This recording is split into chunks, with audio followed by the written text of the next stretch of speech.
Hey, everybody, welcome back to the Let's Talk podcast with me, John, and David, aka Shamrock Balls. And today we're going to be discussing, well, we're in December, so we're going to talk a little bit of Christmas. And what better way to kick off Christmas than 40 years ago? We got Joe Dante's Gremlins. I absolutely love this movie, but David, what do you think of this one? Yep, totally agree with you, John. This is definitely one of my favorite Christmas movies. And as you say, 40 years ago. So we're hitting another one here that came out in 1984. Mm-hmm. Same year as the Terminator, which has a little overlap because Dick Miller's in them both. That's right. He is. And you know what? 1984, I've been thinking about 1984 as I think it's my favorite year of the 80s for movies that came out. Probably it's either this or 82, I would say. It's tough because we've talked a lot on here about the summer of 89, but I don't think Mhm. 89 had as good a movie surrounding that summer. So 84, you can make an argument, is the best year of the 80s as far as films go. Well, I think it is. I've heard that argument about 82, mainly because of films like our last episode, E.T., The Thing, Conan the Blade Runner. Barbarian, Blade Runner, yeah, movies like that. I think it could be considered the best year. It's because it was maybe a defining year of the decade of what was to come. But I think as for classic movies actually being released, I think it's 84 for me. I think closely followed by 85, and I think 89 potentially is a good shout for third or fourth. I think the thing is with 89, even though we have our beloved Batman in there, it was a great year for sequels, 89. And but where you look at 84, when you had movies like The Karate Kid, Ghostbusters, The Terminator, Indiana Jones and the Temple of Doom, and of Oh, wait. course, yeah, and of course, Gremlins as well. That's another one. Yep. Yeah, no, 84 was filled with so many great movies. Yeah, Temple of Doom, I knew that was a great one. That was a great sequel that, it's funny because Steven Spielberg presents Gremlins. And, when he looks back on Temple of Doom, he kind of looks back on it like negatively because he was going through a hard time in his life. One thing I found out, I was listening to the commentary track before this, is that whoever had final cut, it was between Joe Dante and Steven Spielberg. So Steven Spielberg Mhm. is a major producer on this movie, like he was with a lot of movies that came out around this time. Is I never realized, like, when you hear them talking about it, it's like almost like you had to go and like kiss Steven Spielberg's ring when if you like he allowed you like almost to like make these movies, and like, but he trusted his filmmakers that he Mhm. knew and stuff, which is another thing. Like if Joe Dante fought for something, he's like, oh, this means something, then okay, we'll keep it in and I'll fight for you too. Like I found that very fascinating. Yeah, and as we discussed in ET, was like 82 is when he got to that top of that mountain. And of course, Spielberg talked about Jaws was the movie which helped him be able to go on and make any movie he ever wanted to make. And of course, when he directed ET, he started Amblin Entertainment with, I think it was Kathleen Kennedy and what do you call the other guy? There's always the big three with Kathleen Kennedy and somebody else. I always forget the other guy too. She actually was married to him. Why can I not think of his name?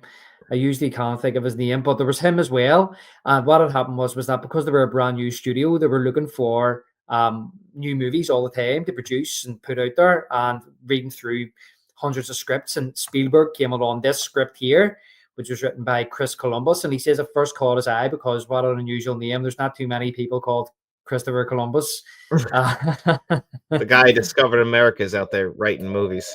He's writing movies in the 20th century, Yeah. and and he says, but when he read it, it was one of the most unique movie scripts that he had ever read before. So he decided that he wanted to buy it and produce it. Yeah, and it makes a lot of sense too, because this does kind of fit into a like one thing you just mentioned, the other movie that comes out this year, which is combining horror, comedy. Okay, this is a little bit more family friendly, but horror comedies were kind of on the rise. And it's funny you get two big ones in the 80s. This one's more around Christmas, but you bring in Joe Dante, which makes a lot of sense because Mhm. even he says it like The Howling is not too long before. But this is kind of exactly what Joe Dante does. He kind of makes like these like family friendly, but also very weird movies, I guess is the best way to describe it. Like Mhm. I remember the first Joe Dante movie I saw when I was a kid before this was Toy Soldiers, just because I remember the big marketing push for it. Here in the US, they had I believe it was Burger King tie-in toys. So I just couldn't wait for that. And kind of dealing with puppets again, but this time it was dolls. So it's Joe Dante's wheelhouse is Gremlins, I feel like, and then Steven Spielberg, like we said, with what was the last movie we did where he presents? Like, I can't remember which one it was, but he always knows how to pick the right director. Oh yeah, and we said that in the last episode about a director 50% is casting.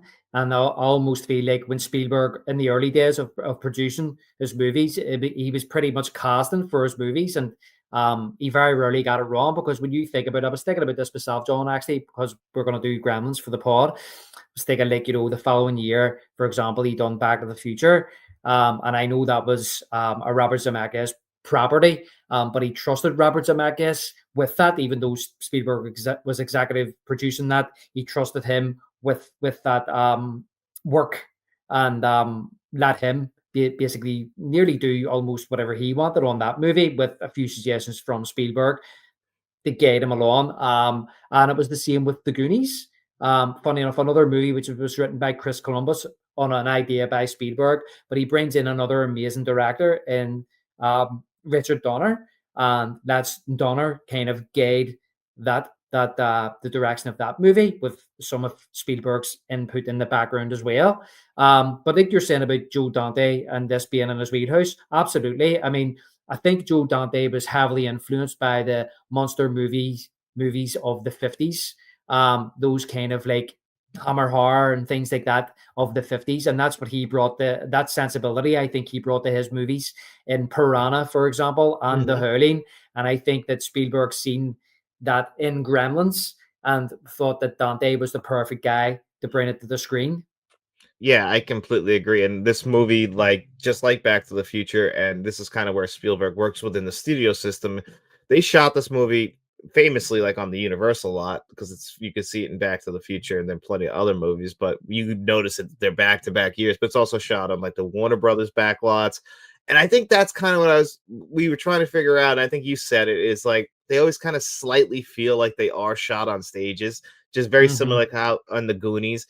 And I think that's also kind of part of that Steven Spielberg magic that you kind of feel in all the movies, even if it's just ones that he produced, like with Poltergeist. It always kind of has that Steven Spielberg feeling and tone to them. And you notice it just right away. Certain elements early in this film, you'll notice like, okay, that kind of just that feels Steven Spielbergian. Well, do you know the funny thing is that the Chris Columbus, when he first wrote Gremlins, it was a lot darker. Hmm. Yeah, it was more of an R-rated movie, and you could say that it might have been a wee bit more influenced by the slasher movies that were coming out in the early '80s. For example, there was a scene where the Gremlins actually killed Billy's mum, And and when the head yeah, rolling down the stairs or something like yeah, that. yeah, when she comes home, the head rolls down the stairs and they ate his dog. And there was a scene where they went into Burger King and or was it McDonald's? Because there's a Burger King in the movie. It might have been McDonald's. And they actually eat all the customers and leave the burgers. So it was really kind of graphic that way. And as you say about the Spielbergian touch, Spielberg knew what kind of audience that he wanted to come and see this movie. And it wasn't going to be your kind of R-rated type of audience. He was the one that kind of made it a wee bit more family friendly to get families in to see it. He was the one that made the suggestion that in the original script, Gizmo was to turn into a gremlin and he was the leader. He suggested they'll keep Gizmo and let him be a companion of Billy because the audience will want to see him throughout the movie. And stuff like that Spielberg actually put in this movie, which was kind of ironic in a way because there he was toning it down, and in the end, the film was deemed to be that scary and that violent that Spielberg then suggested to the MPAA that they create a new rating for future movies that are like this because of the backlash that Gremlins got for letting children in to see it and Temple of Doom. They said it was a wee bit misleading because of it was a Steven Spielberg production coming off the back of E.T. and the way the poster was perceived of this like box with wee furry hands coming out of it, that they thought it was going to be like a more of a family friendly movie like E.T., but it turned out it wasn't. Well, that's what's crazy, and I didn't actually know this, and you just brought that up, and I found that out right before the pod. I was like, I knew that Gremlins was one of the movies, Poltergeist, and then mainly this year though, the Gremlins and Temple of Doom, two Steven Spielberg movies. That yeah, I always find it crazy that these are rated PG. especially Gremlins. Like Temple of Doom, like does have some violent looking scenes, but you're trying to attract the family audience, and this movie has a speech about a man dying and how she found out now that that's how she found out that Santa doesn't exist. I'm like, man, that's messed up. Like, there's like 6-year-olds in the audience. Like, that's how they're gonna find out that Santa doesn't exist is from this movie. And it's weird. And I just didn't know that Steven Spielberg was the one who actually made that suggestion. Again, showing that he's the one with the pull because he's like, okay, well, I have an in between, a nice little stopgap, and it's crazy. I didn't actually know that he was the one who made that suggestion. I believe that was in the original script, and it was something that Chris Columbus thought was important Mhm. to the movie, important to that particular character that Phoebe Cates plays. What do you call her character again? Her name's Kate. That's funny. Kate. Kate Yeah. Badger. But that's funny. That's her name. But anyway, she that is important. And you said that Chris Columbus fought for it. That's one of the scenes. That's the scene I was talking about earlier. How they didn't want to put that in the movie, and they kept making jokes. The producers of trying to get that scene taken out of the movie, and they said that was. And I always find that scene to be so important to the film. So it's smart that they kept that in. Yeah, and Phoebe Cates says when she read the script, it was that scene that made her say, "Yes, I want to make this movie." And they said as well about that particular scene was that that's what separated it at that particular time from other movies because it did have this kind of really dark edge to it. I mean, it's a black comedy at the end of the day. It's comedy mixed with horror, and I was watching the deleted scenes as well, which I found very interesting too, John. About I mean, I think Joe Dante says the original cut was over 2 hours long, and they cut it Two down. I hours think it's 40 minutes. that's long. Like, and they cut it down to 1 hour 45. Yeah. And in that particular scene, what we're talking about, where she talks about, her father passing away, um, it's being stuck up the chimney. There's more to that scene where they actually go in and they find Billy's and Kate's boss dead. He was killed by the Gremlins. And Judge, what's his surname? I can never get his Reinhold. surname right. Reinhold, he is in the safe of the bank, and he is they hear him in there, and they go to let him out, but he's kind of like lost his mind. So they just lock him back in again. And apparently the powers that be, or it is the studios, wanted that part of the scene left in and the other part edited. And they kind of says, well, no, we want the first part. So they came to a compromise that they would edit the second part and keep the first part in. Ah, okay. Yeah, that makes sense. Yeah, there's certain it's crazy that you can edit. That's one thing as an editor. I don't know how you even look at that and like, okay, we have a cut. How do we trim off an entire hour? That's how they cut out entire like plot points of the movie. They'd like take out an entire subplot so a character could have filmed all this stuff and then have like a quick scene in the movie. Well, do you know what's really funny about that? And I was watching the deleted scenes, and you had said you'd listen to the commentary, and I hadn't had time to listen to it. But there was a whole kind of subplot with Mrs. Deagle that makes her a wee bit more villainous than she already is. The only kind of hint at it, there's this whole subplot that Kate finds because they work in the bank that she's foreclosing. She's working with a bank to get the house people out of work. There's a factory in the town that's closed down, so a lot of people are out of work, and she's working with a bank to foreclose their mortgages so they can take their houses and build something else. They're thinking maybe another kind of factory or something. And you can hear it on the television at the end. You hear the reporter saying the demise of Mrs. Deagle means that the chemical factory will not be built, something along those lines. So there's closure on that at the end. You can vaguely hear it on the television, but it got me thinking that kind of subplot then played over into the Goonies, where it was all about their houses were going to be knocked down to build a golf course. Yeah, and actually, it's funny, Mrs. Deagle. They talked about how her character. I think it was the Christmas Carol. Like they felt like that character was a trope that they wanted in there as far as being a Christmas movie. But I guess that's probably why it ends up in the Goonies as well. It's just a tropey character. But I mean, I love her demise in this movie. It's perfect for her character because if there's more to that, it's incredible because you hate her immediately. Like that's one of the most like awful people in the world, and you could just tell just in the quick opening scenes with the bank, like how she wants to kill a dog and she could face these people, like, and they like Mrs. Deagle, it's Christmas. She doesn't care. Yeah. So you just like, I'll help the Gremlins get her when it comes, like, and you feel no sympathy. Yeah, exactly. And something that stood out to me when I was watching it, again was that I never noticed before when the Gremlins go to your residence and there's a saying, it's, the cops pull up, but they see that this saying outside Deagle Real Estates, and it says opening hours 10:30 to 11:15. Ah! So it's open for 45 minutes. And it doesn't say AM or PM. That's all it says. So I'm like, well, if it's a 24-hour clock, it's only open for 45 minutes. Yeah, I don't think she's open till 11:15 at night. We can clearly see she's at home, and she's a very old lady. I mean, look at that chair she's got. Well, John, I was doing a bit of internet research. Do you know what age that actress was when she made this film? And she looks like she's 80, but I'm gonna assume you're gonna tell me she's a little younger than that. 46. Oh my god, are you serious? So I'm wondering, right? That's only like 3 years older than me. I am wondering here, like, was she made up to look like 90, or did she actually look 46 in 1983? They do some incredible things with makeup because I just watched A Simple Plan, which is a Sam Raimi movie, and the woman in this movie who plays this guy's wife, she looks really old and really out of shape. And then I'm watching an interview with her, and she's a beautiful woman. Like, she's aged pretty great. She's in good shape. I'm like, they just dress these people up to look a certain way. They put certain clothes. So I assume that they wanted to make her look as ridiculously old as possible. I hope so, because if that's how she looks, I'm worried. Yeah, I think so too. I think so because she's wearing a wig and all at the start, and I think she's been made up to look a lot older and act a lot older than what she actually probably was. Well, we know she was younger in real life, but I don't think she was like that.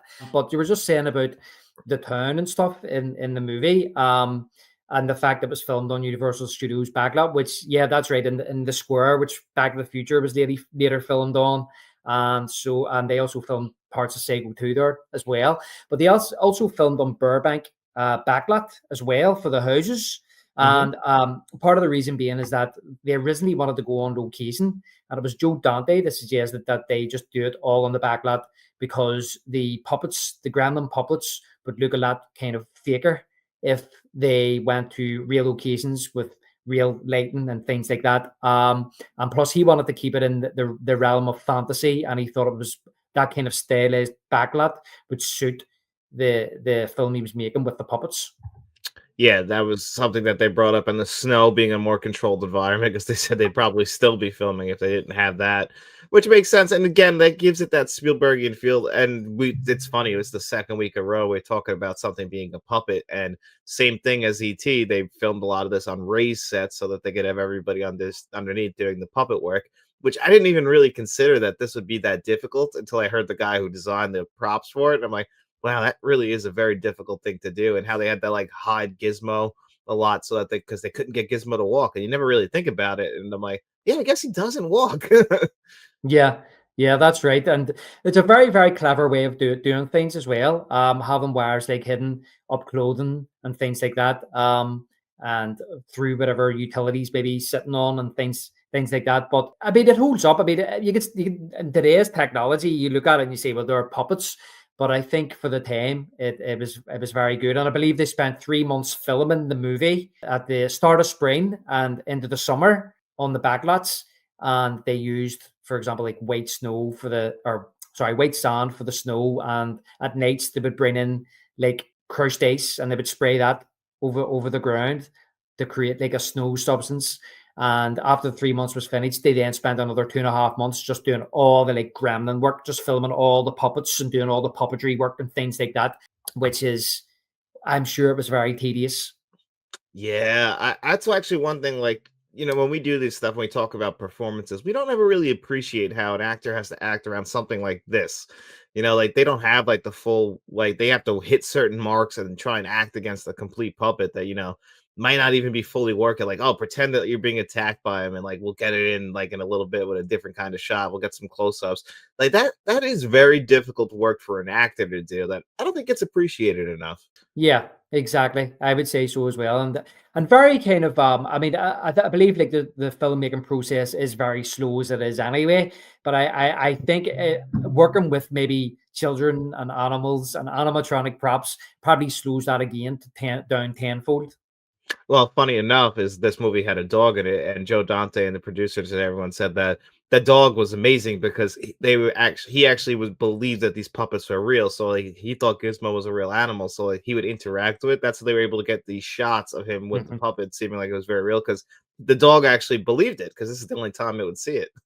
Yeah, well, funny enough, when I was watching this last night, my dog was running at the TV. I swear to God, every time it's seen the dog and every time it's seen bloody a gizmo. My one dog only does it for the dog. It didn't do it for Gizmo, but every time what was the dog's name? Barney popped up, he would Barney. jump and like sit and start wagging his tail, like, oh my god, another dog. Yeah, exactly. I thought it was going to jump at the TV to get her away from it. But yeah, as we were saying about the sets as well, yeah, I just love how this film opens in Chinatown as well. Hmm. And it's just very, it's dark and it's got the light shining. I mean, the cinematography in this, I think, is really, really nice. Very almost like film noir at the Yeah. start. The And way what it do you is, think of yeah. and what do you think of the opening voiceover by the dad? Because hey, he's got a fantastic voice, perfect for opening and closing the movie. But what do you think of that? Yeah, I really like that because first of all, when the Warner Brothers symbol comes up, I can tell you that old Warner Brothers symbol with the sound, with the music, always reminds me of Gremlins. So this is one of those movies Oh, that that's is so funny you said that. yeah, Because this is the first movie to use that Warner Brothers logo again after apparently what they called the worm logo they had for a long time, and they requested to get them to use this logo because they thought it would fit with Gremlins. So for you to say that, I guess it completely worked. yeah, well, it must be a nostalgia thing for me because we have talked about movies on the podcast on numerous occasions. They're movies that I love, and of course you love. But I grew up with these movies when I was very young that were premiering on television. So those are the kind of relationships I have with these movies. So they're premiering on television, and I have memories of that, and they've always kind of been there in my life as a lover of movies. Part of my life as a lover of the of film, and I just saying about the Santa Claus scene. I'm sure that was edited out when they said about Santa not existing. But yes, that actual Warner Brothers logo with the music being played, I always associate with Gremlins when I hear that. And then when the voiceover comes in, I really like it because you have that voiceover at the end, and I'll touch on that later. But it's a really nice start to the movie. Gives us a wee bit of exposition. It's very dreamlike, but it's the start of somebody telling a story. Yeah, no, I completely agree. Give me 1 second, just because I think my mic went out. Do I sound a little different? You sound a wee bit different, yeah. Yeah, you hit the nail on the head, David. We've been having some technical difficulties throughout this film, and as Dick Miller would say, those are just those damn gremlins. Gremlins. Which apparently they first debuted. That term came from actually what he's talking about, World War II things. They believe that their equipment failures were from gremlins, which is pretty funny. Yeah, it is. And it was Roald Dahl wrote about it. I wrote a book about it in 1943 called The Gremlins. And then they made a Warner Brothers cartoon about it later. And that's part of where Chris Columbus got the idea. Only these gremlins in this movie are a wee bit different than them ones, a wee bit more vicious. Yeah, these are pretty vicious. And like you were saying before, we kind of had that issue. Is like it does feel like it's opening up a storybook, and even the way the sky looks and everything, it just does feel like we're opening up and we're going into a fantasy world here for a little while, like getting a story told to us. Yeah, and I like how he goes into that shop at the start, John. Really strange, kind of daunting. It's kind of creepy place as well. And this old Chinese man, he doesn't want. He looks a bit scary looking, but he doesn't want to sell the Mogwai, take anything else but the Mogwai. And it's the grandson goes behind the grandfather's back and sells the Mogwai to Peltzer, Mr. Peltzer. But I like when he leaves and it kind of like it's in slow motion, it slows down, and you hear like the kid telling him the do's and the don'ts of the gremlin. And do you ever notice what he says about there's three rules? This is the three things you must not do. It's like don't let it be in light, especially direct light, especially sunlight, that'll kill it. And do you notice how the wee motorbike comes along and the light of the motorbike just hits the lens, it flashes the lens as it goes past. And then when the kid says, the second rule is don't get it wet, don't even give it a bath, and he steps over a puddle. Huh? I never did notice that. Little hint Yeah, right there, huh? Yeah, you see him like step over a puddle. So the first light is the floor and the lens, and then he steps over a puddle, and he says, and this is the most important rule: never ever feed it after midnight. And I don't notice any symbolism there in that first opening scene for the feeding. I don't notice anything. But then when it goes into Kingston Falls, and I love how the Christmas song starts, and you see the square, and it just comes up on the screen. Steven Spielberg presents Gremlins. I love that.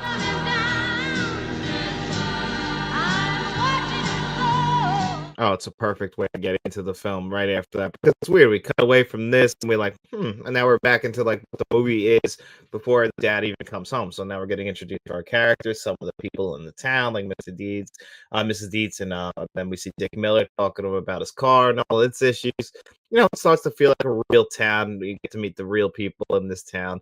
And one thing we didn't talk about that happens in that opening scene is we get introduced to the bathroom buddy.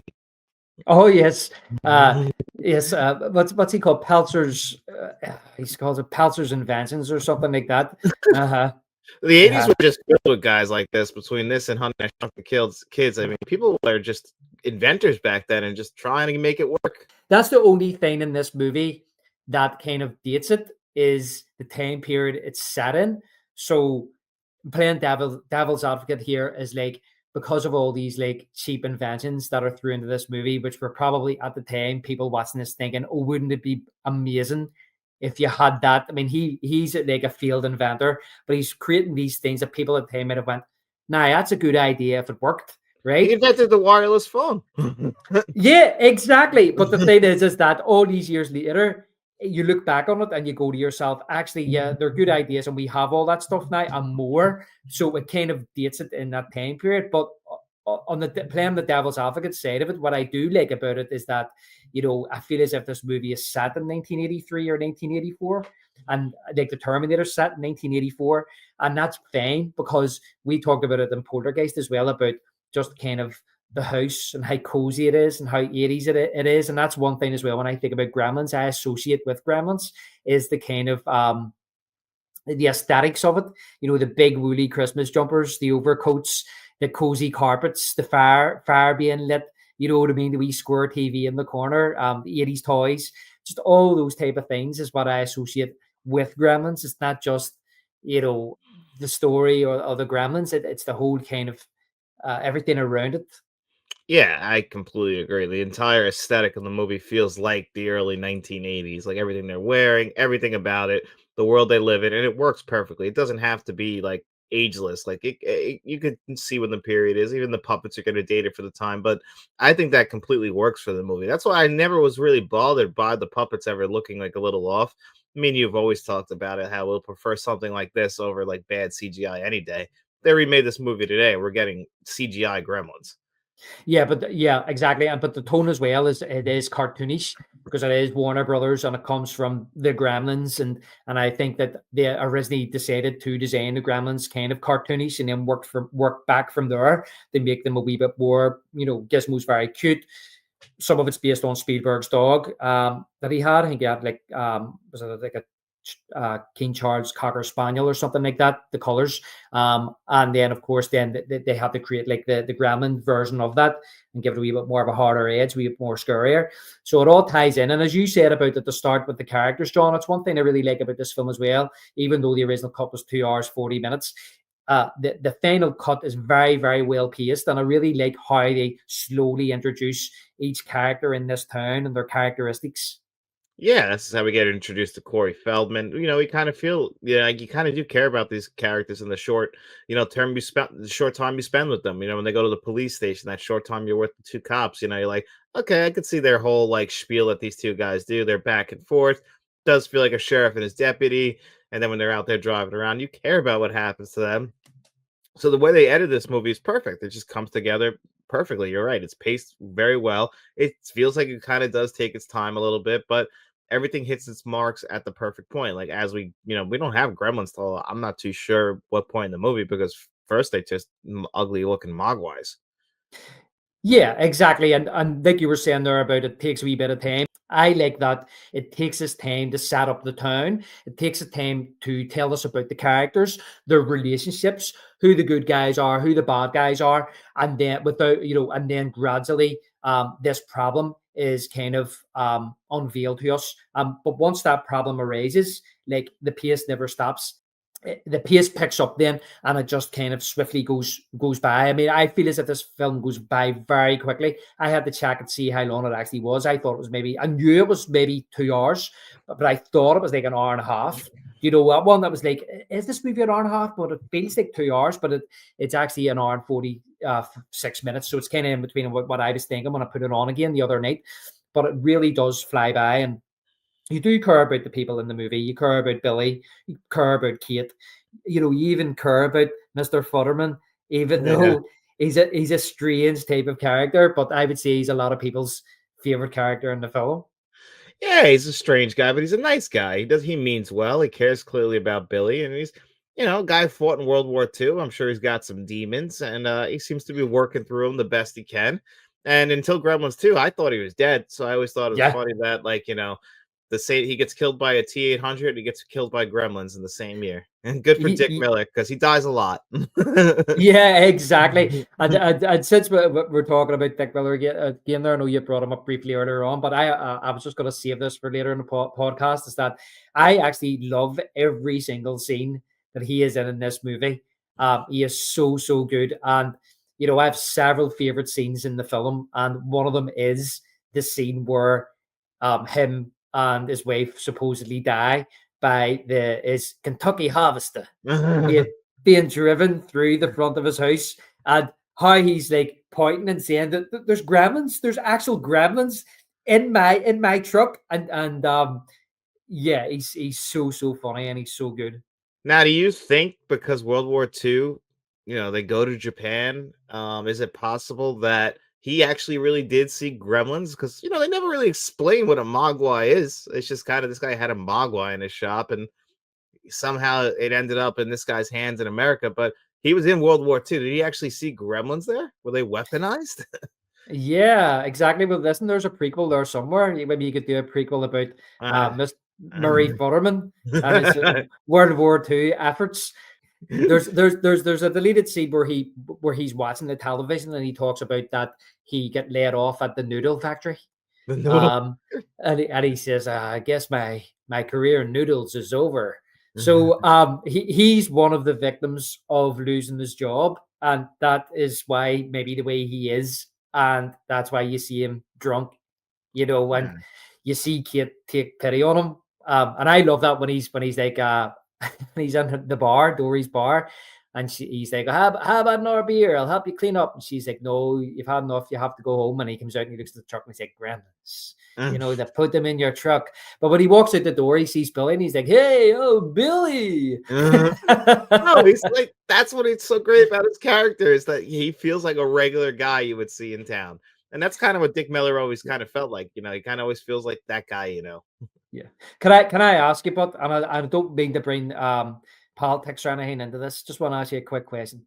Do you think that Dick Miller is the Donald Trump of Kingston Falls? Ah, Because I nobody mean, comes out at the start and he says about damn foreign cars wouldn't happen the American ones. I don't know. I mean, he supports like Elon Musk, and that's South Africa. So Tesla, I don't know. I don't know. Maybe Dick Miller is that guy though. He can be swayed. Although Donald Trump apparently doesn't drink, so that's a big difference.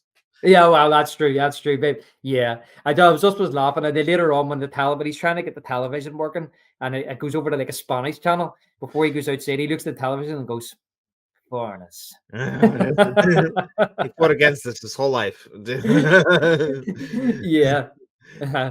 He's a great character. One thing I want to ask you that I've always wondered when you watch this movie is the three rules. One thing they don't ever answer is when can you start feeding gremlins again? Yeah, because they just said after midnight. It's always after midnight. Yeah, yeah. And I think that's look, I'd love to do Gremlins 2 one day, and I think that's definitely something we can touch on Gremlins 2 because I believe Joe Dante didn't want to make a sequel. I'm gonna eventually to say he was kind of like, okay, I'll make the sequel. It was basically about taking the piss out of some of the things that people criticized the original movie for. He They put a even lot get of a that in the critic in second there. movie. Yeah, Leonard Maltin, who didn't really like the first movie, that put him in the second movie and have the Gremlins attack him. Yeah, I mean, at least, hey, he's game to do that. Like, like I guess, like, and I think we've talked about this before. It's like taking a movie too seriously. Like, this, we got puppets running around killing townspeople. They're drinking in a bar, which is some of my favorite scenes in the movie. Is when these gremlins are just running amok, and we just see what they're doing, playing cards, drinking, having them dress as certain characters, wearing the leg warmers. Maybe you don't question too much of the movie then. Yeah, exactly. And I agree with it because there's some look, as I said earlier, it's cartoonish and there's some very kind of serious moments in it. And I think that's what confuses people. Well, say confuses, maybe that's a strong word, but it does confuse people because there is some serious moments in it. There is some serious violence in it, but and then there's cartoonish elements to it, there's cartoonish violence to it. So it's kind of like a mix. And I remember when I was a kid watching this film, it scared me. And it wasn't until I got older I seen the funny side of it. Um, and of course, things like, for example, Rockin' Ricky, who's Vito, is based on Indiana Jones. Hey, gang, you're rolling with Rockin' Ricky Rialto. And I love when That was great. it's so funny when Billy's in the car and he puts the radio on. You hear Rockin' Ricky's talking about, Rockin' Ricky's fed up with these jokes, and you hear like the door being crashed through behind him, and you hear him saying, "What is that? Is that Rockin' Ricky fans? Oh no, you're not Rockin' Ricky fans." And you hear like the Gremlins attacking him, and he starts to scream. Like it's just comical. It's just stupid. Yeah, it's really ridiculously over the top in the second half how funny it gets. Like the cops flip the car. But it's crazy because you do think that like Dick Miller and his wife died, the Fettermans. So it's like you put these dark moments in that also right in between that is when we get like the serious scene of her father dying in the chimney. And you're like, oh, okay. So you put these in and then it cuts to the next scene and she's tending bar while they're just drinking. It's like, why would you be doing that? I know, but like, why was she serving all the Gremlins drink in the bar?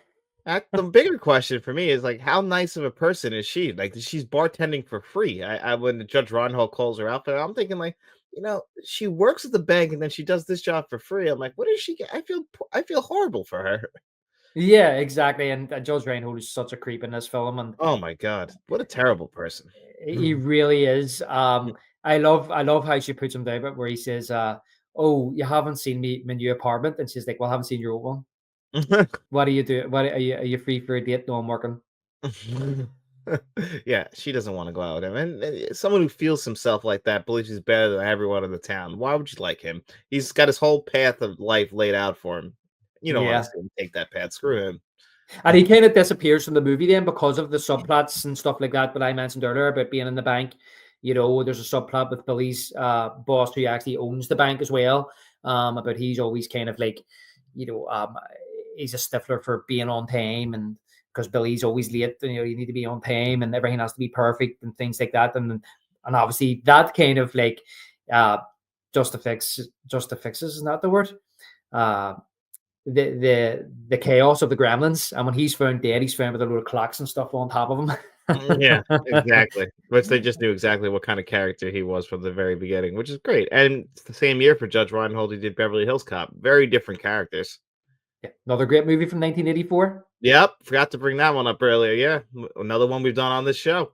Yeah, and you were saying about the cops. So several of my favorite scenes in the film, I have to say, is that of course you had mentioned when Mrs. Deagle, when the carol singers, the Gremlin carol singers, come to your door,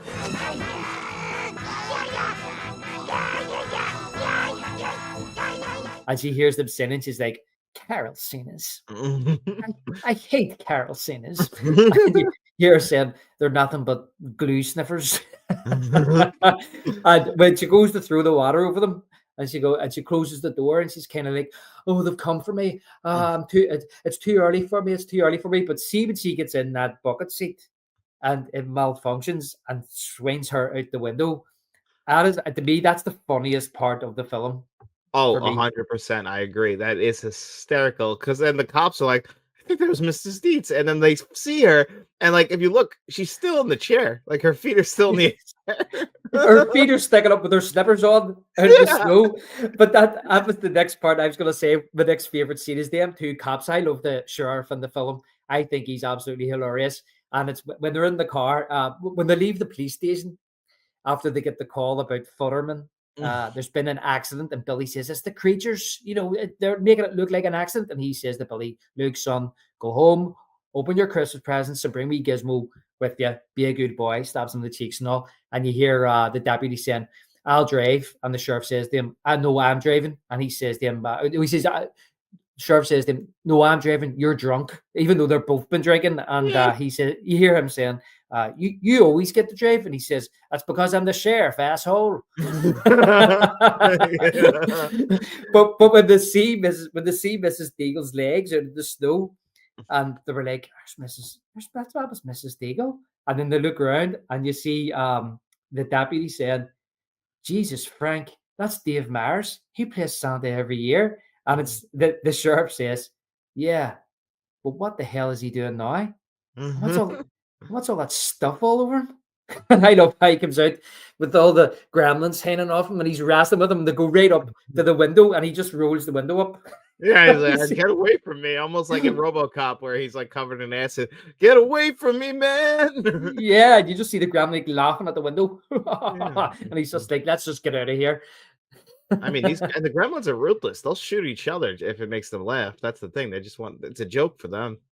Yeah, everything's just that's the whole thing. Everything's just about having fun. They don't care how dangerous it is. They don't care if it kills one of their fellow gremlins. They don't care if it kills themselves. It's just all about fun, and that's how I feel. I think that's how the audience feels once the gremlins take over the town. All the stuff that's going on, and I love how when Phoebe and Phoebe Cates and Zach Gilligan leave the bank, and they run across town, and you can see all the mayhem that the gremlins have created. You can see them making windows and stuff, the silhouettes of gremlins attacking people, and it's just chaos is going on. Actually, that's when they leave the bar. Sorry, they leave the bar to go into the bank, and you see it just all happening. That is a great shot. Just seeing the chaos that these gremlins have caused, and who knows how many people they've actually hurt. Again, that's the thing about this movie is it's a family fun movie, but these things are violent. It's just they're very, but you have to. It's a fine line you got to walk because then when they start killing them, because we haven't talked about yet, is when his mother kills the gremlins. Which I just wish I could eat those sugar cookies or those gingerbread cookies or whatever. They look delicious. I mean, she puts one in a microwave, puts one in a blender. Like, we got to be able to take these things being murdered. So we have to be able to tolerate that in this movie as well. Yeah, and that is a scene that always stuck in my mind when I was watching the movie when I was a child, was that scene with his mum. And I think that whole set piece, going from the school teacher being killed, Billy getting into the school and confronting the gremlin, and the first time we really see a gremlin, we only see a glimpse of it. It's a very scary scene, especially when you see the school teacher lying dead on the ground. I remember when I was a kid, the VHS, well, it wasn't a VHS, I seen it on television. And I think we may have recorded it. I can't remember, but I didn't know what that was stuck on his backside. I thought it was a cross. I couldn't make out what it was because it's white. I thought it was like a crucifix that the gremlins had killed him with, but it's actually a syringe. Yeah, he was gonna put it in him, right? It's like, "Oh, I'm gonna, this is gonna be too bad, buddy," and then that's exactly what he puts in him later. Yeah, he probably put air into him. Yeah, whatever he did, he killed him. He killed him. But that whole scene when Billy then phones his mum and says, "Get out of the house. They've hatched." But I love how she takes them all on by herself, and it is very, very violent, and she nearly wipes them all out. But like, do you notice when she stabs? I love it. She's like, "Get out of my kitchen!"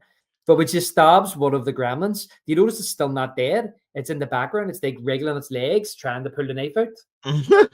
Yeah, I mean they put the attention to detail with the gremlins is great. They just moving along so fast from that point on. But that scene feels always to me like a slasher movie scene, which is funny. That kind of does feel like what the old Gremlins movie, kind of the bones of it was there, because there's like tension in that, the way she's walking up the stairs and the way it's lit.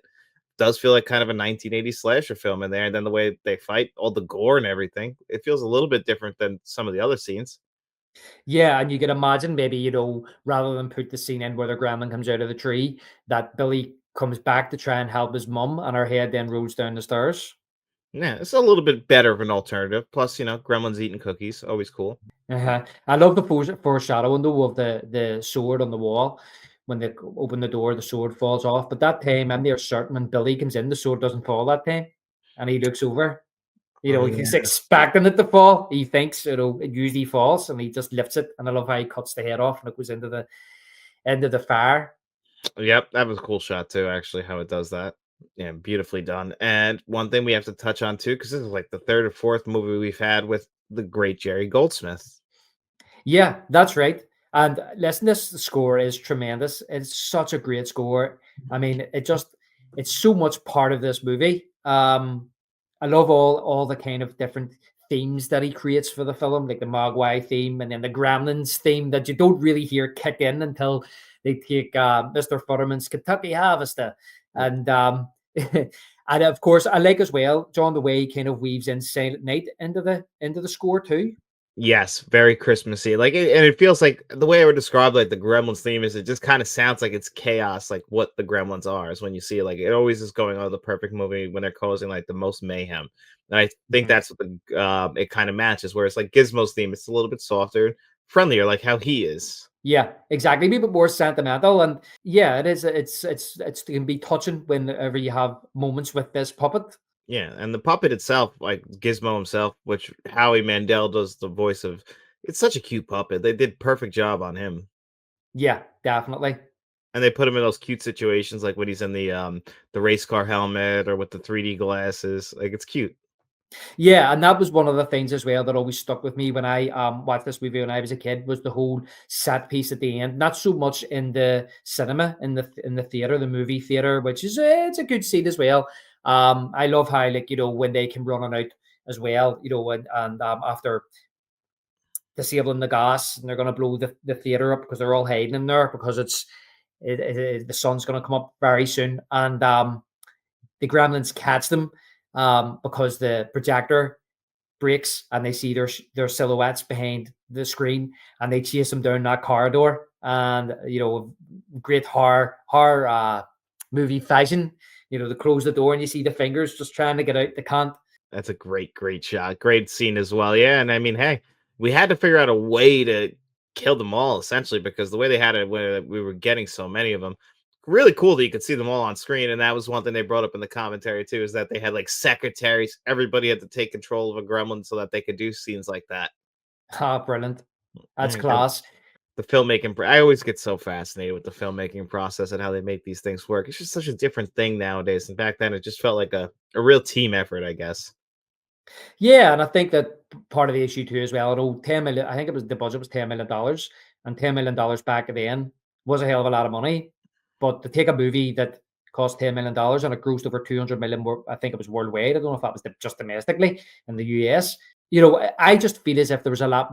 I mean, things cost a lot of money. I know that, but I just feel as if there was a lot more of a collaborative effort to make things work because you couldn't just throw money at movies to make them work. It was like this is your budget, and this is what you've got to make it and and they were taking risks. I feel as if studios back then they were taking risks. I mean, Steven Spielberg had every faith in the screenplay or the Yeah. story of this movie into what it would become, and he knew they had to adjust things. And Joe Dante and the studio was a wee bit scared about whether or not the public would like it.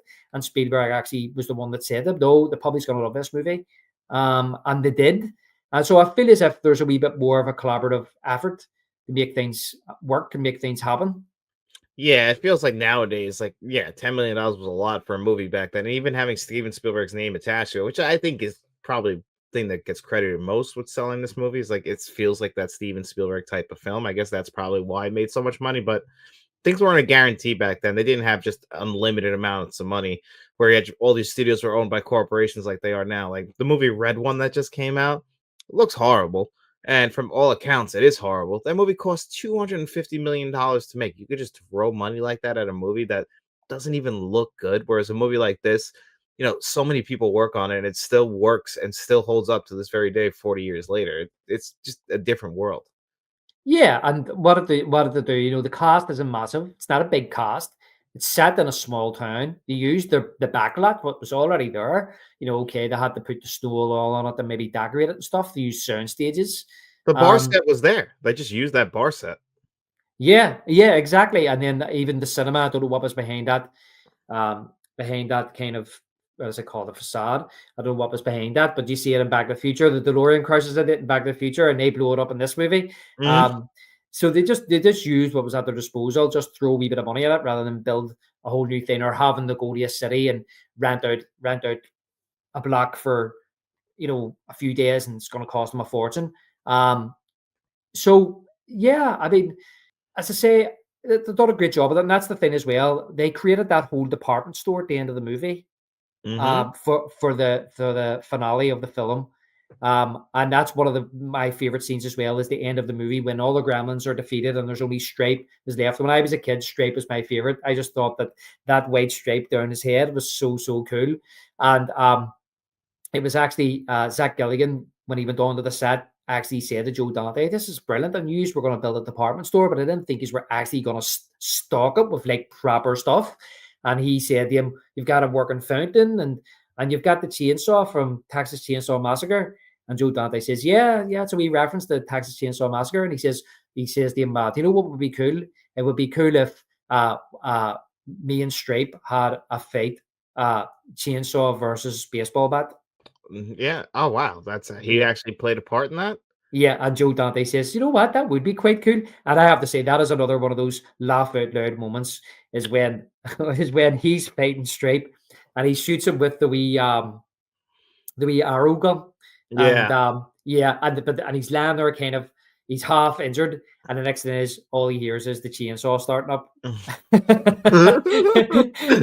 and Stripe comes running out of nowhere with this chainsaw, which is twice the size of him. He's able to hold this chainsaw, and I love how then he lifts the baseball bat and he's trying to cut through it, and he's holding the baseball bat up. I just laugh every time I watch that. When I was a kid, it was scary, but now that I watch it as an adult, I just think it's hilarious. It's ridiculous. There's no way. And again, it's a puppet against him, and it's so funny, but it works. And yeah, I love the fountain in there. The lighting in that scene is also really cool. Again, all stuff that's really kind of unique. The fact that they built that, yeah, that product, those little things that Steven Spielberg, even like just that set, the set in Billy's room, like kind of it Yeah. feels like a real like you always imagined having a room like that in the attic, which I don't remember where I listened to it, but like I've heard people say like that would be really ridiculously impractical because if you look, there's no insulation up there; they'd be freezing. Yes, and I was thinking that myself the other night, because I actually, sorry, it was when I was watching the special features, there was a deleted scene of showing the outlay of the house and where Billy's room was, and Joe Dante had said the reason for that scene was just to show the layout of the house and where Billy's room was, and I started looking at the actual the rafters, and right enough, there is no insulation at all. There's no plasterboard. There's nothing. It's just the rafters and then the outside of the house. And I thought that if it was as cold as that, you would be freezing. He would be freezing. He's just in there in a sweatshirt, like, like, that's it. He's fine. Like, oh, the Yeah. heat's up there. There's no heat up there. No, there's no heat up there. I used to sleep in an attic room, and yeah, sometimes it gets very cold.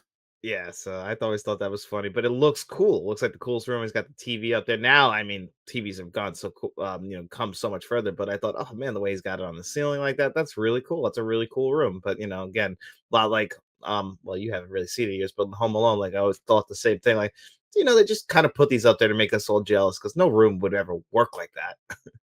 No, and it goes back to what we were saying last week about ET, about it being a fantasy, Spielberg's fantasy of what a suburban family and household would be. This again, and they've admitted it, it's a fantasy movie about, you know, this town, and this family ended up in this extraordinary situation. So yeah, everything about it's a fantasy, even his bedroom. It's a fantasy of maybe what you would want your bedroom to be like when you were a teenager. Yeah, it all adds up to being a fantasy. And honestly, right up until the very end of the movie, first of all, like how the guy comes in dressed the same way. He figured out like, oh, little green guys. He figured it out pretty quick. That's it's a hard ending. It really is kind of like because you love Gizmo and the town. He's not ready for him because he couldn't follow the rules immediately, and obviously he's got to go. But you feel bad. He felt like kind of he was part of the family already. Yeah, and don't I want to know what made him think he could just walk into somebody's house without robbing the door? I know. He just walked right in. It felt like a sitcom set. The way they have the camera and everything kind of just feels like he just walked in and walked down that. Because, I do like how it's lit with the fireplace. Beautiful looking set. But yeah, he just walks through the front door. Like, oh, this must be the place.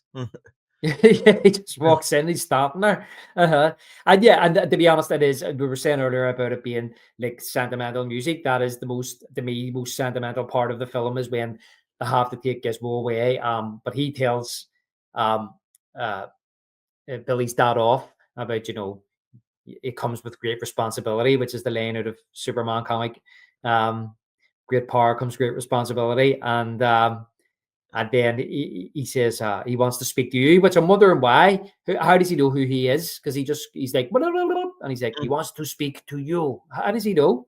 I guess they're really close. They know how to communicate. He must speak whatever Mogwai speaks. But how does he know who Billy is? I don't know how he knows who Billy is. He just walked in. I guess he put it together because in the beginning of the movie he said it was a gift for his son, and he's the only son there. So I guess he kind of put two and two together. Maybe he did say, "I want to speak to the son, Billy," and when he opens it up, he just says, "Bye, Billy." Yeah, I know. And Howie Mandel does a great job on the voice. Yeah, he does. He really does, and that's what I was saying earlier on about. You were asking me how I like it opening with the narration. I love the bookend then about how it ends, because it is a fantasy, and as Joe Dante says, it's stylized, and it's just how they're standing on the porch watching them leave, and the camera is up high, and you see obviously it's like a match. Painting. It's a match shot, yeah. You can tell it's a painting, like it's a match shot, but you can see him walking down the AC street, and you hear the voiceover of the dad saying, "Well, that's the story." And I have to say that monologue he says at the end about the next time your refrigerator breaks down or your VCR blows up, switch on all the lights, check under all the beds, because there just might be a gremlin in there. And that is the scary part. And that was the part actually which terrified my daughter when I let her watch Gremlins. Well, I mean, these things as a kid could be very scary. She was fine right up until that end part. And when he said that at the end, that was it. That's because she thought, they're telling you, there could be a gremlin in your house, not just their town or their house. It could be in my house. And that was the bit that terrified her. Did you have to assure her that there's nothing to worry about with you? Like you're fully prepared? Yeah, no, our mom did after me getting told off. Well, you were the one who showed her Gremlins, and now she's scared. yeah, pretty much. Yeah, it was my fault then. She still won't watch it this day. Did you notice something I only noticed because of the audio commentary track, that Jerry Goldsmith and Steven Spielberg are in the movie?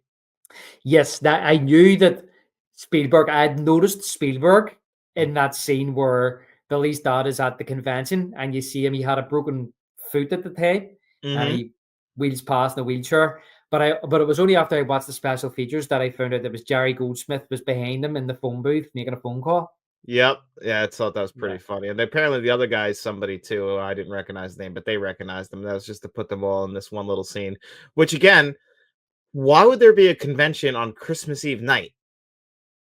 I know. That's weird, isn't it? And I was thinking that too as well today, John, because like Mrs. Deagle, right? The Gremlins put Barney, tie him up in the Christmas lights. And I'm sorry, but I laugh at that now. When I see that dog like that with his back legs up in the air, I laugh. And they think Mrs. Deagle done it, because Mrs. Deagle says, I'm going to get your dog. I want its blood. But it was the Gremlins that done it. And he says, I'm going to take the dog to your grandparents.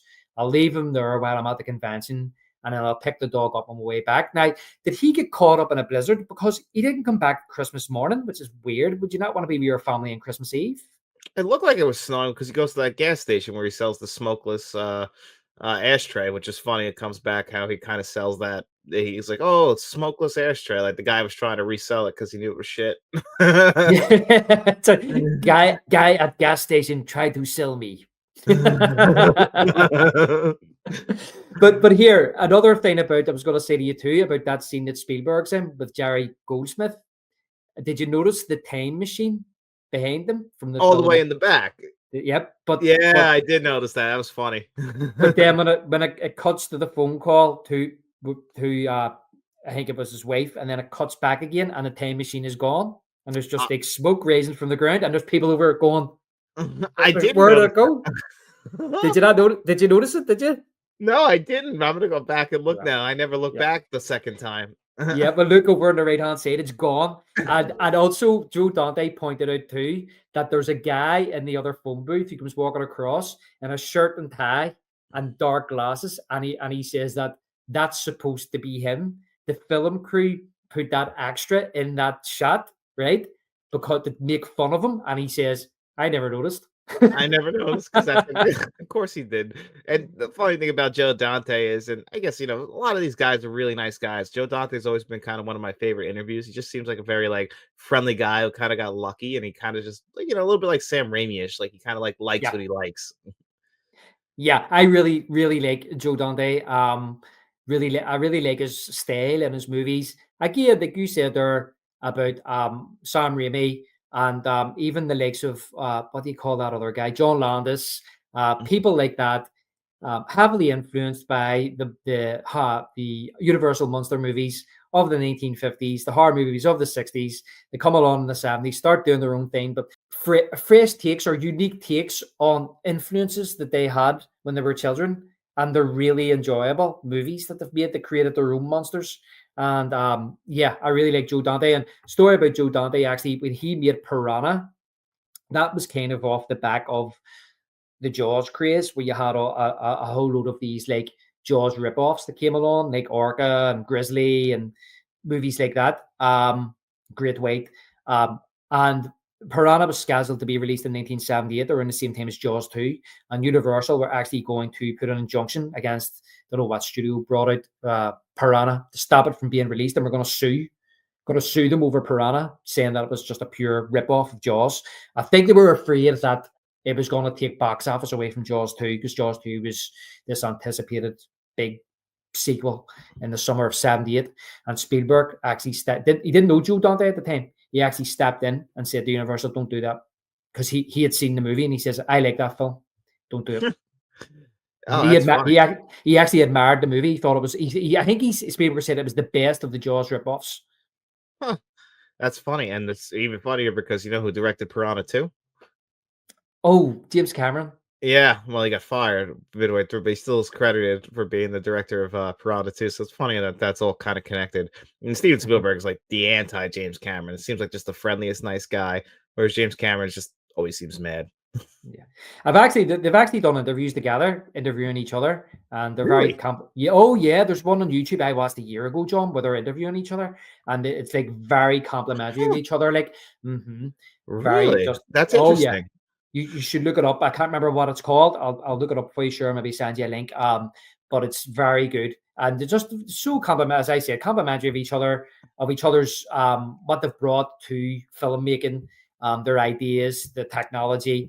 You know what I mean? It was like James Cameron's like, yeah, Jaws and Star Wars inspired me to get into movie making, and then Spielberg's like, yeah, well, you pushing the boundaries of technology made me have to up my game.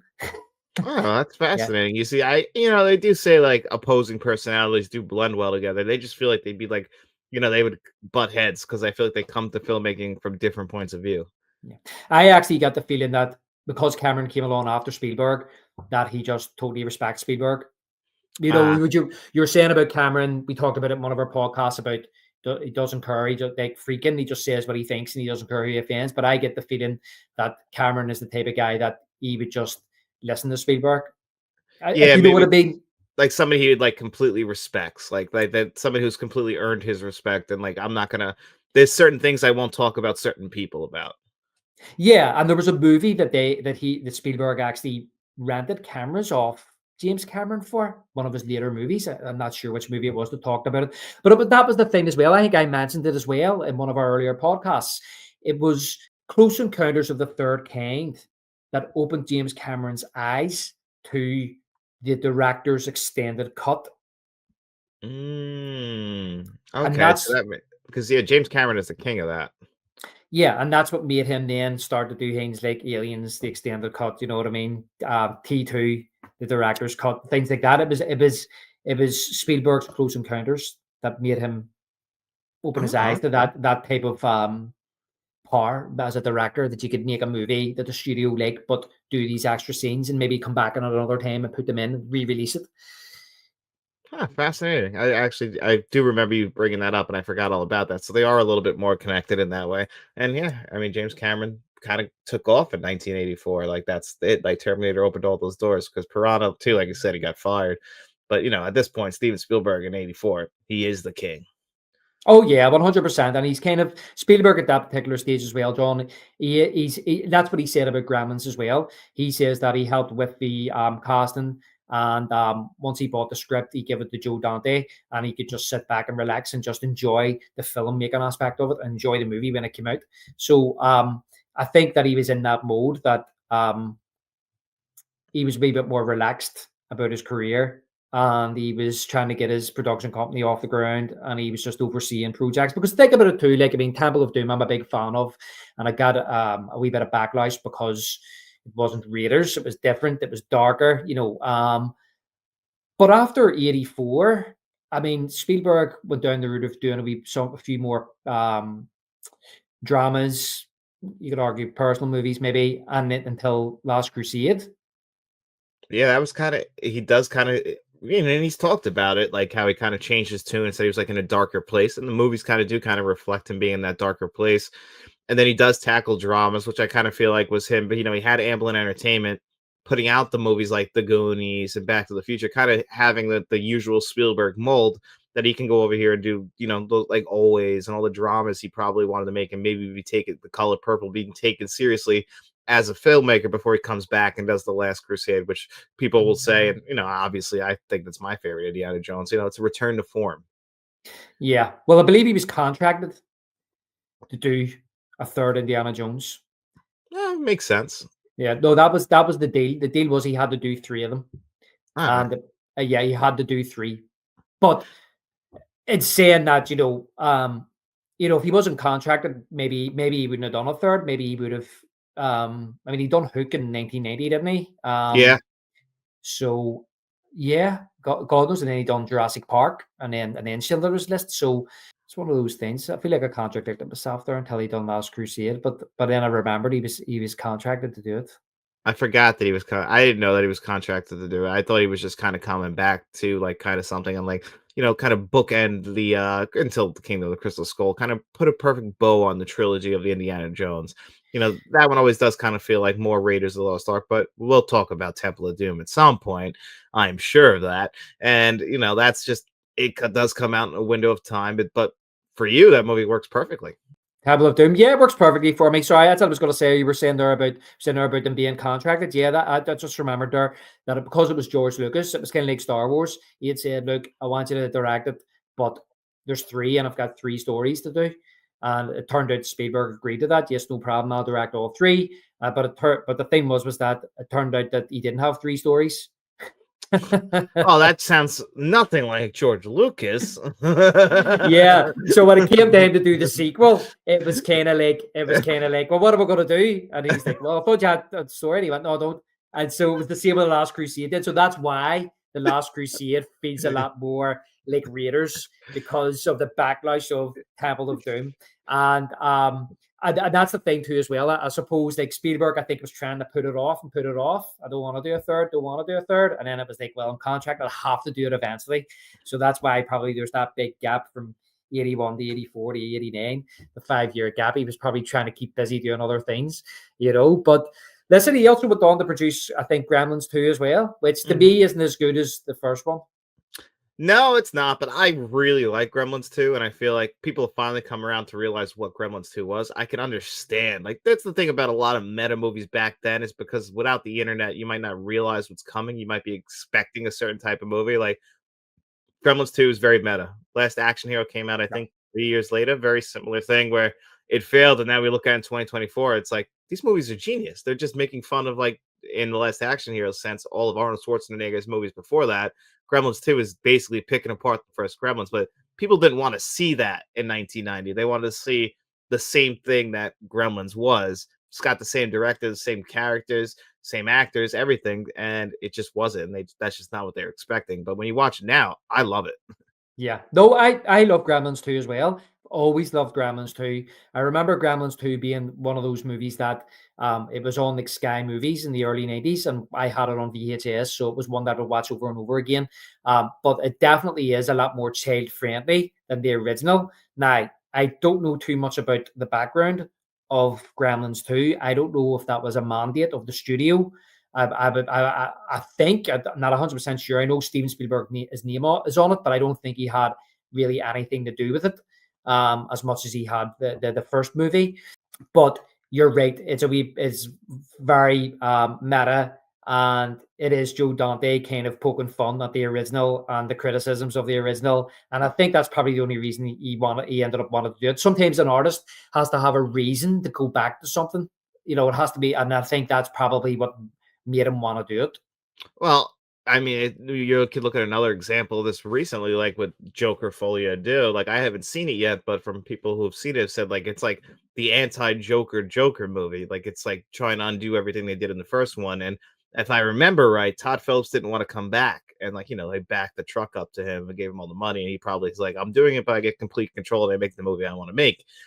And if you agree to that, you got to put that movie out. And I can see that being like Joe Dante's thing. Like, I don't want to come back. I made the movie already. And I think that's the only sequel he ever did. So sometimes filmmakers like, I finished the story, I'm done. Yeah, and look, I haven't seen Joker 2, but I feel as if that he didn't do it in a way that kind of damaged the original. And I could see that. I mean, it was funny because I don't know if you saw what Tarantino said about it. He said like he loved it, that it's like a big fuck you to the studio and everything like that. That he made this movie, and like that's a weird reason to like a movie, though. Yeah, but what I mean is Gremlins 2, it didn't damage the original. But No, no. from Oh what no, I'm not hearing at about all.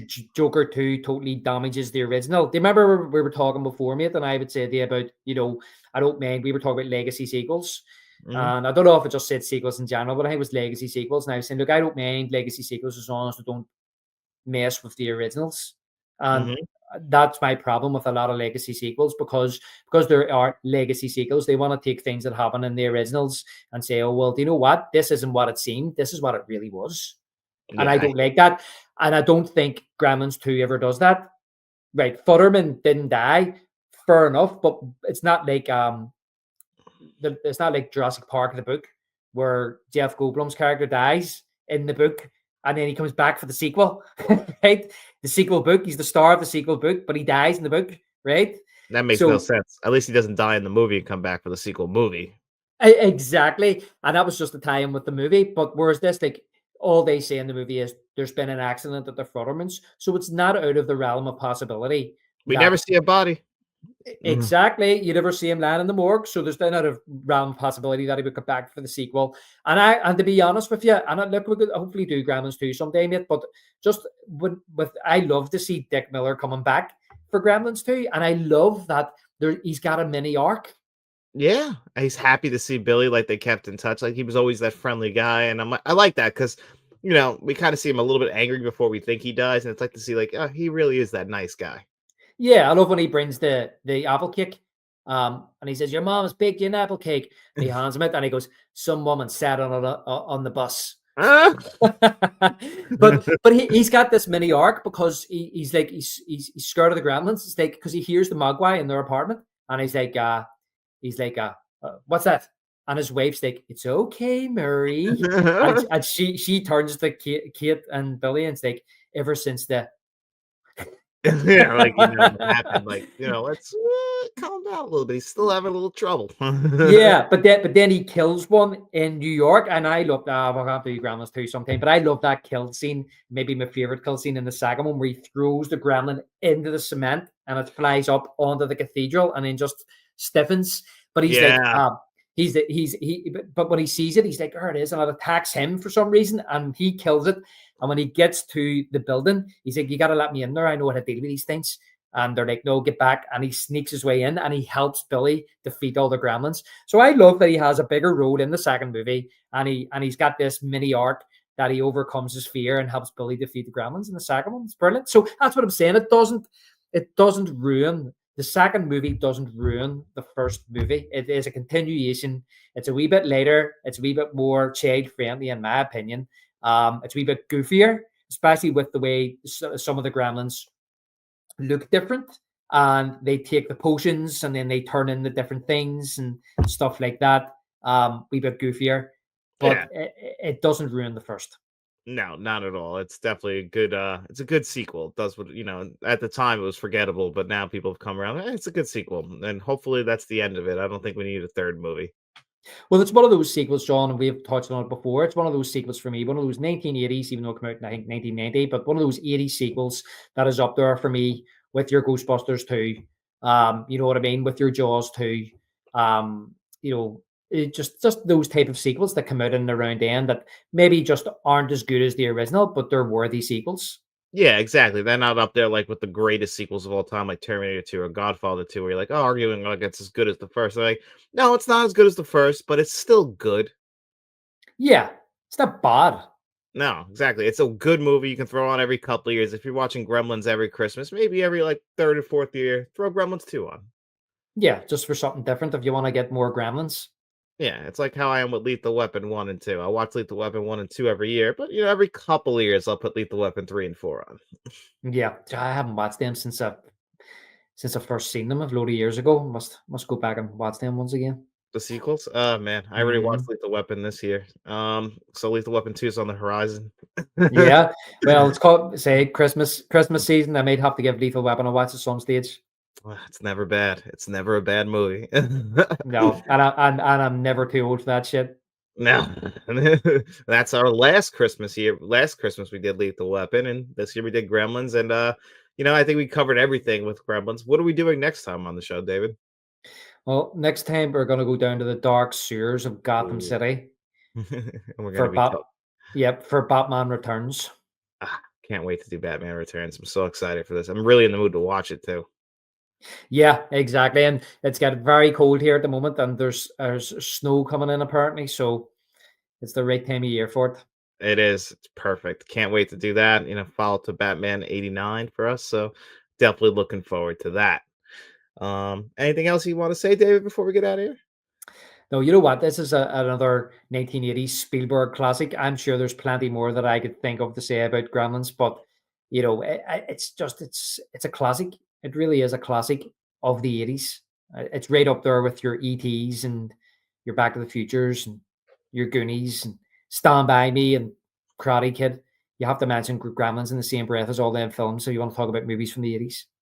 I completely agree. It is one of those movies that, when if you were a kid, you watch this movie and now you still watch it and, having the Christmas tie-in, it's a nice little break. You watch all the movies that are very uplifting. Yeah, this movie might give you a little bit of an uplift at the very end, but if you want to have a little bit of fun, throw a little bit of horror in the mix, it's always fun to throw on Gremlins. It'll still be lighthearted, but, a little bit of a darker edge. And I think that's what makes this movie still work all these years later. Yeah, it's one of those ones. Just mentioned Batman Returns. There, it's what I would call an alternative Christmas movie. It's an alternative Christmas movie that you can throw on and watch if you want something with a wee bit more of a darker edge, instead of the usual kind of fluffy Christmas films. And then it's still an uplifting film as well by the end. Yeah, it still 100% is. It still has to have it. It's a Spielberg movie from the 80s. It's going to still have that, at least a little bit of glimmer of hope. They're not going to send the people home sad. Would you say this is the last of the harder edge Spielberg movies? Yeah, I mean, pretty much. He loses. Well, it's the same year as Temple of Doom. Schindler's List is pretty dark, but that's a little bit of a different story. Oh yeah, of course, because that's real life subject matter. Yeah, I like he's not making that up. I feel as if he had made Jurassic Park before 1984, it would be a lot more gruesome. Which is what the book is, right? Have you ever read the book? Oh yeah, I've read the book a couple of times. I love the book. Yeah, so it's a lot more like I know the Dr. Hammond character isn't as friendly in the book as he is like in the movie. Like, he's much more like innocent in that. Yeah, no, he's a lot more of a darker character. Is doing it a wee bit more for himself. In the movie, he's a wee bit more kind of I wanna do Naive. something.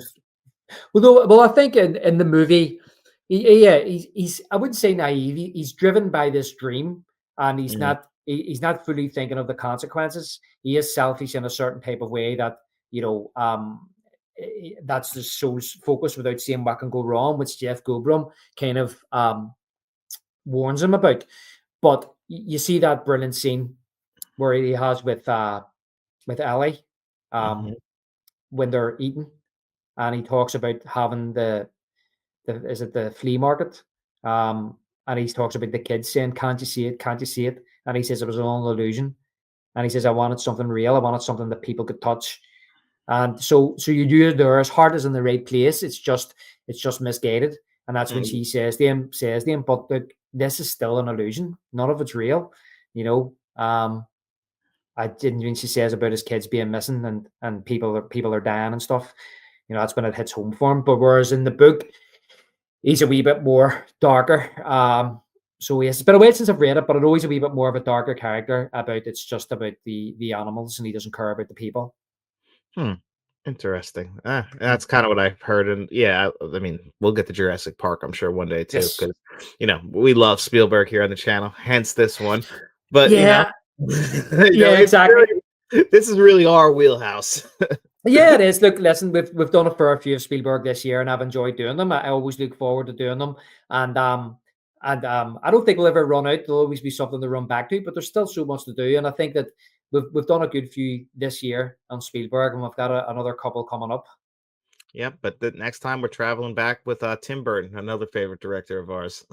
Mhm. So we hope you guys enjoyed this show, and we will see you guys next time for Batman Returns. Like, share, and subscribe. Tell your friends. Hey everyone, just popping in at the end of this video for this week's digital code giveaway. In every single video that we do on Friday, I ask you guys 2 digital code giveaway questions. All you gotta do is answer one of those questions in the comment section below. As long as you do that, and you come back to this Tuesday's video where I'll put your name on a magic wheel. I'll spin that bad boy 2 times. The 2 names it lands on, they have their choice of the digital codes that you've seen on your screen before you today. We just got done talking about Joe Dante, and I want to know, what's your favorite Joe Dante film? And if you've never seen a Joe Dante film, what is your favorite alternative Christmas movie? Because Gremlins, it might not be a straightforward Christmas movie. It might fall in line with the Lethal Weapons or the Die Hards or Black Christmas. Movies that aren't necessarily about that Christmas spirit, but they consider still Christmas movies, but like an alternate Christmas movie. So what's your favorite alternate Christmas movie? Leave those answers in the comment section below. And while you guys are down there, don't forget to like, share, and subscribe. We have channel memberships as well, guys. So if you want to become a friend of the channel, a producer like John Doe Juggalo and Jet Eckert, you can do that. Or become a channel director like Frank from Frank's Media and Reviews and Mr. Smelly Potato. You can do that as well. Look for all of that information in the description below. But if you got no money to throw away, guys, don't worry about it all. We just hope you enjoyed the video. And if you did, get out in those streets, tell your friends about us, and then we'll be seeing you around.